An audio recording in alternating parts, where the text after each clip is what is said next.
Welcome to Behind the Curtain IMO. I'm Betsy Jordan. It's July 3rd, 2025. And on the floor in Congress, Hakeem Jeffries has been talking for hours. But he's talking to the same people who were influenced by the same people, or same entities, I should say. What we are finding behind the curtain is that this is dark money supported. I'm going to read to you a post I put on the internet today in response to someone. Anyway, I'll read it to you. I wrote this on Mark Harper's Facebook page after he suggested that requirements for Medicaid and benefits to illegals was the problem. So, this is me. Apologies for writing to you on your page, but I must. There is still time for you to protect yourself and your own by calling your congresspeople. We Americans really need to bond together. The truth is, I will benefit from this bill with certain estate tax breaks, and there are many others who will suffer. I personally have reason to support this bill, for my business perhaps, but my ethics, humanity, morals, and intelligence let me know that it is absolutely the wrong thing to do. I'm not seeking to line the pockets of the very wealthy at the harshest expense to so very many. I also believe that to whom much is given, much is required. This bill hurts working people the most. For example, $800 billion out of Medicaid, and $2.8 trillion added to the deficit. Medicare cut because of PAYGO, and everyone's healthcare premiums rise. Rural clinics will close. It hurts red states more than blue states, though it hurts blue states also. This is what health insurance companies want. They, the drafters and congresspeople, do not know how many people will lose coverage and or money. Undocumented workers are not criminal. There is no such thing as an illegal anyway. There's no such category of person. That's a defamatory term used to make you believe that these people are invading our country. Birthright citizenship is still constitutionally protected, and while undocumented workers can't work, it is a civil infraction instead of a criminal one. They pay taxes and receive no benefits, so they contribute. Homeland Security has spent all of their budget. They are focusing on the wrong things. The numbers of citizens are growing, and all to support private prisons and detention centers. Counterterrorism officials have been pulled off of their jobs, so we are not safe from our enemies. This president bombed Iran and did not destroy their nuclear capabilities, activating sleeper cells within our country. And I don't care who let those people in here. This is not about blame. This is really about, this is what's happening right now. We are not safe.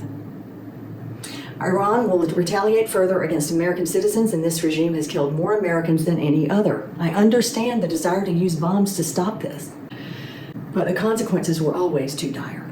Our relationships with allies are weakened, as is our standing with the global economy, and you want to give this president more power?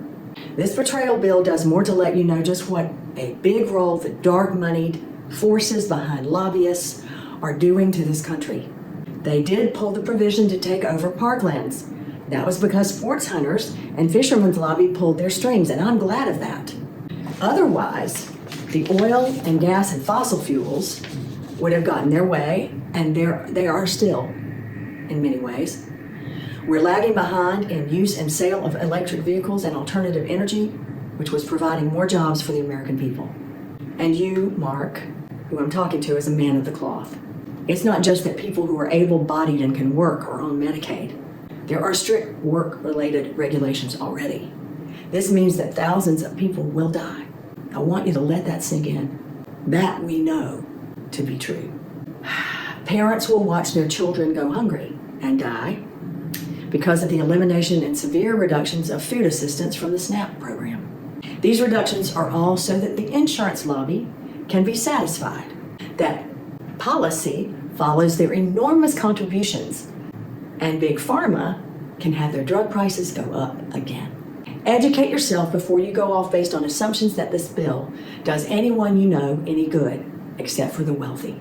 It really, truly is the worst piece of legislative attack on the American people we have ever seen, and only creates the biggest bonanza to people who have more money and more moral turpitude than anyone can fathom. You have that moral turpitude. Dark money forces are behind this. I'll be sharing more on YouTube for free at Behind the Curtain, which I'm doing now. This is in the post. If we are ever to hold hands across the aisle, now is the time. And some are doing this. It's us against corporate entities and big, dark, moneyed lobbyists now. It took a while for people to read a 940-plus page bill, much less to understand it. So it's understandable that at the ninth hour, we're just now seeing potential ramifications. And not just potential ramifications, the ramifications, if it's passed. That's also why Senator Tom Tillis stepped back to do the right thing. I don't often agree with him, but about this I do. Because Medicaid cuts affect 600,000 people in North Carolina alone. It's also why Murkowski, who voted for the bill, and she will be reminded of that, she's urging Congress to save her and vote no, even after voting for it. Call your congresspeople now. Let them know that you don't want to be a part of this. That this is not what you signed up for as the American people. Call them now. This is the last doorway. They can stop it. It can be stopped, but in the next few hours. This has been Behind the Curtain IMO. Thank you for being here.